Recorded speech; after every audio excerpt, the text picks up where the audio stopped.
Salut les lambda. Bon, on a fait une pause dans les vidéos, il nous a fallu du temps pour pouvoir faire le dimensionnement et la fourniture des systèmes techniques avant qu'on se mette vraiment dans les travaux intérieurs. Donc pour l'électricité, la plomberie et la ventilation, on n'avait pas fait ça avant, donc on savait pas exactement ce qu'il fallait qu'on mette comme système et quel matériel il fallait qu'on achète. On a fait ça maintenant, on a nos plans de logement et nos plans de système électrique et on s'est fourni ce qu'il nous fallait. Donc on va pouvoir se remettre aux travaux, et pour pouvoir se remettre aux travaux, il nous faut les plans du logement. Donc on fait ça aujourd'hui, on regarde les plans de la première tranche de travaux.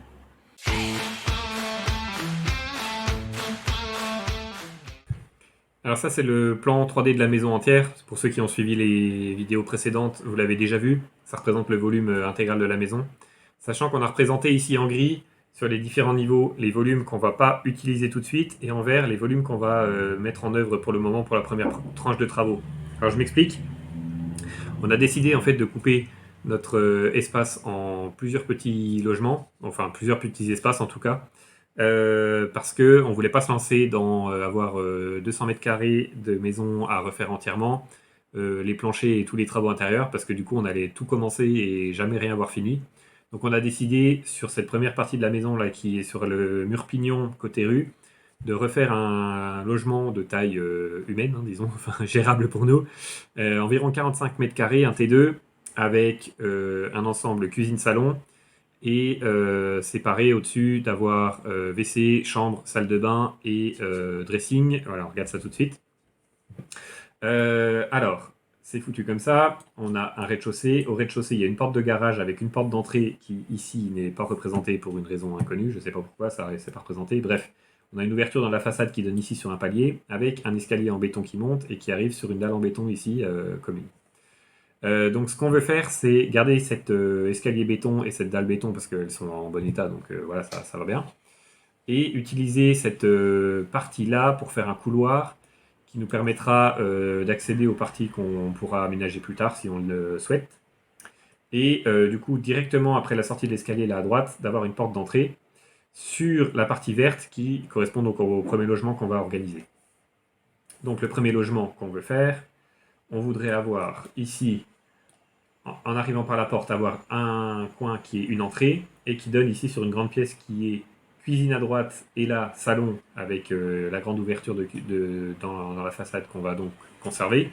On va changer la fenêtre, hein, la menuiserie, mais on va garder l'ouverture. Alors attendez, je vais faire une vue en coupe pour que vous voyez comment c'est fait. Voilà. Donc quand on entre, on aura un petit coin comme ça avec une cloison séparative. Donc c'est l'entrée avec un petit placard. La cuisine, du coup, ça sera comme ça. C'est ça qui est prévu. Avec ici à gauche, du coup, le frigo. Ensuite, ici, le lave-vaisselle avec l'évier. La cuisine sera organisée en meubles, enfin un plan de travail qui fait un U avec la plaque de cuisson et le four ici. Et le retour du U, ça sera un plan de travail slash table à manger slash table à tout faire. Ce sera l'espace de vie principal qui sépare du coup la cuisine et le salon. On s'est dit que c'était beaucoup plus pratique, moderne et ça correspondait plus aux usages actuels de faire ça plutôt que de faire une grosse table en bois, 8 places avec des chaises en bois, ça prend de la place, et une vraie salle à manger comme ça ne correspond pas à un petit logement comme ça. Donc voilà, on va simplement mettre des tabourets de bar qui servent à utiliser la table un peu pour tout et n'importe quoi. Et donc ça sépare aussi l'espace cuisine de l'espace salon. Donc là on aura canapé, table basse, meuble bas, avec, enfin meuble de télé avec une télé. Bon après ça va peut-être pas être exactement comme ça, hein, c'est plus représentatif pour vous donner une idée. Avec ici un radiateur sous la fenêtre pour chauffer ce volume-là. Et donc ici on voit là, hop, ça commence, il y a quelques marches. Alors attendez, je vais enlever la coupe pour vous montrer ça. Voilà, exactement. Donc là on va faire un escalier en L. Au-dessus de l'escalier commun, là on fait un escalier privatif à ce logement-là. Qui est éclairé par la petite fenêtre ouverture qu'on a ici en façade et qui monte ici sur un palier avec en face directement des toilettes. Donc ce qu'on a voulu faire, c'est que on a voulu maximiser l'espace de vie en bas avec cuisine et salon. Donc on n'a pas mis les toilettes en bas parce que sinon ils ont été obligés de refaire une pièce, de couper l'espace en deux et tout ça, ça allait pas. Ça prenait trop d'espace, donc soit la cuisine était trop petite, soit il fallait qu'on mette ça vers la fenêtre, dans le salon et tout, il n'y avait pas de bonne solution. Donc finalement, on a mis les toilettes en haut, et c'est séparé de la chambre et de la salle de bain et du dressing. Alors, la salle de bain et le dressing sont accessibles que par la chambre, mais les WC, on veut absolument qu'ils soient accessibles sans avoir à passer par la chambre, parce que, bah, imaginez, vous faites un apéro chez vous, vous avez des invités, et les invités, ils doivent aller aux toilettes, bah, vous n'avez pas envie qu'ils passent en partie privée dans votre chambre pour pouvoir aller aux toilettes. Donc du coup, cette cloison-là, elle est séparative de la partie qui est, disons, publique, de la partie qui est privée, qui comprend la chambre, la salle de bain et le dressing. Donc les toilettes, c'est accessible pour les invités. Et vu que la salle de bain l'est pas, eh ben, il faut que dans les toilettes, on mette un lave-main. Donc soit toilette avec lave-main intégré, soit on en met un sur le côté, n'importe, on verra, on se débrouillera. Mais il faut que les gens qui vont aux toilettes, ils puissent se laver les mains ici sans avoir à redescendre à la cuisine pour se laver les mains. Donc lave-main intégré dans les toilettes. Et la chambre, du coup, est éclairée ici par les deux Velux. Quand on a refait le toit, je ne sais pas si vous avez remarqué, hein, il y en a peut-être qui ont l'œil aguerri. Les Velux, on les a pas centrés sur la toiture, parce qu'on savait on avait déjà prévu qu'on voulait faire ici dans la partie gauche un escalier avec une cloison, parce qu'on veut séparer de manière acoustique les volumes, on veut séparer la chambre du reste du volume, avec aussi cette idée de partie publique, partie privée. Donc on savait qu'on allait avoir une cloison qui sépare ici, et donc les Velux, on les a mis sur la partie droite pour qu'ils éclairent la chambre, et l'escalier sera éclairé avec de l'éclairage, voilà, de l'éclairage, et aussi la petite fenêtre ici qui va éclairer, disons, les 2 tiers bas de l'escalier. Et donc dans la chambre ici, on est sous le rampant de toit, hein, forcément, c'est fait comme ça. On va remettre un radiateur ici, un lit, un bureau avec une chaise, un espace travail qui servira par exemple pour télétravail et tout ça aussi. Donc là, on a un espace avec dressing. On va voir exactement comment on fait ça. Peut-être placard en L, peut-être pas. On verra comment est-ce que ça se met. Et une deuxième porte qui donne sur la salle de bain. Je vais faire une coupe depuis le dessus pour que vous voyez comment on veut faire ça. Donc là, dans la salle de bain, en entrant, on aura un meuble haut double vasque et une douche, un genre de douche italienne, enfin pas douche italienne, mais bac à douche avec une paroi vitrée.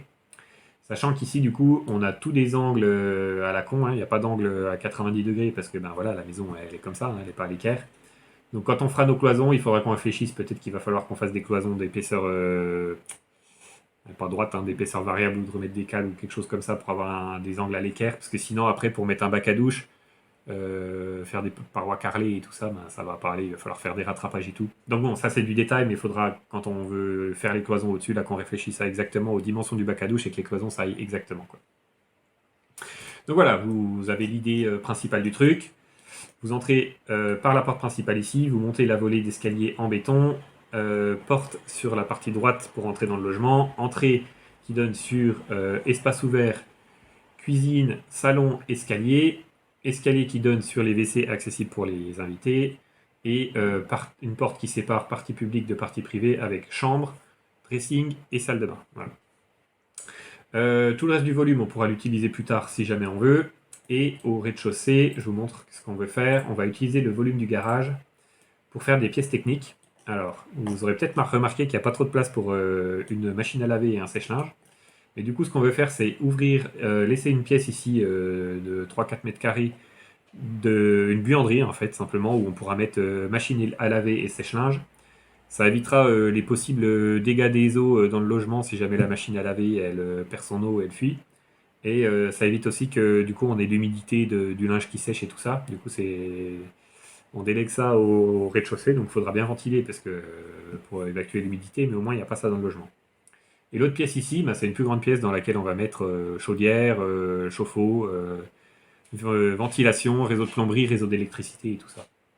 Donc on a fait une grande pièce dans laquelle on aura tous nos réseaux qui partent d'ici, et donc un truc important pour nos réseaux techniques, c'est que depuis cette pièce-là, en sous-face de plafond, là, on va tirer tous nos tuyaux et tous nos réseaux, et on va laisser un espace réservé ici. Bon là, on a juste fait un trou, mais c'est figuratif pour que vous puissiez voir comment est-ce qu'on va faire ça. Et donc ce trou-là, il est entre le volume qu'on va pas utiliser tout de suite et le volume du premier logement. Et il monte sur toute la surface ici, depuis le rez-de-chaussée au R+1, R+2 et à la surface du R+3. Et donc dedans, on va passer nos tuyaux eau froide sanitaire, eau chaude sanitaire, chauffage, retour chauffage, ventilation, réseau électrique et tout ça. Et donc on peut tirer tous nos tuyaux et toutes nos gaines, et ensuite en faisant des piquages en partant à gauche et à droite, on pourra faire un réseau en étoile pour envoyer tous nos fluides et tous nos réseaux techniques dans chacun des logements. Voilà, donc c'est comme ça qu'on veut se débrouiller à faire ça. Petite note, remerciement spécial à Marois qui m'a aidé à faire mes plans. Architecte sur Fiverr, parce que du coup, moi j'étais pas trop inspiré pour faire les plans, surtout résoudre là, ce problème avec les WC qui prennent la place de la place au rez-de-chaussée, mais il faut qu'ils soient accessibles par les invités et tout ça. Donc c'est elle qui m'a fait ces propositions-là, que finalement j'ai gardé pour les plans définitifs. Je vous mets le lien en description sur Fiverr si vous avez besoin de plans d'aide d'architecture pour faire vos plans, eh ben n'hésitez pas, voilà. Voilà, donc maintenant on a tous nos plans et fournitures de systèmes électriques, de ventilation et de plomberie. Enfin, on a sûrement oublié des trucs, mais bon, c'est toujours comme ça, on s'en rendra compte au fur et à mesure qu'on pose.